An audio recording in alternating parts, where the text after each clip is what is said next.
ఎన్ని జరిగినా, ఎన్ని కుట్రలు చేసినా, ఎన్ని తగాదాలు చేసినా, మైనారిటీస్ మీద, ఎస్సీస్ మీద, బీసీస్ మీద ఎన్ని దాడులు జరిగినా గెలిచేది మాత్రం జగన్మోహన్ రెడ్డి గారే.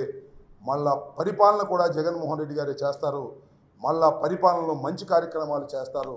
మీరు 4వ తారీఖు మీరే చూడబోతున్నారు. రెచ్చిపోయే ఆ మోకలకు చెప్తున్నాను, జగన్మోహన్ రెడ్డి గారే మళ్ళా ముఖ్యమంత్రి. బ్రహ్మరుద్రాదులేకమైన చంద్రబాబు ముఖ్యమంత్రి కాలేడు. ఎందుకంటే చంద్రబాబు మోసగాడు.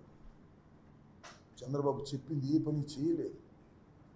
14 సంవత్సరాలు చంద్రబాబు ప్రజల్ని మోసం చేశాడు.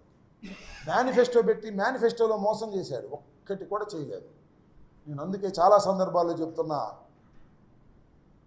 ఇచ్చిన ప్రతి మాటను నిలబెట్టుకున్న మొనగాడు జగన్మోహన్ రెడ్డి. ఇచ్చిన ప్రతి మాటను చెత్తబుట్టలో వేసిన మోసగాడు చంద్రబాబు నాయుడు.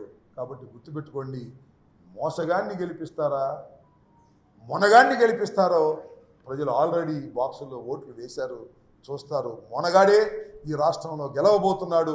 మళ్ళా ఆ మొనగాడే మళ్ళా పరిపాలన చేయబోతున్నాడు. మళ్ళా మొనగాడే అభివృద్ధి కార్యక్రమాలను, సంక్షేమ కార్యక్రమాలను ప్రజలకు అందించబోతున్నాడు. 4వ తారీఖు 12 గంటలకు మీరందరూ చూడబోతున్నారని కూడా ఈ సందర్భంగా తెలియపరుస్తున్నారు.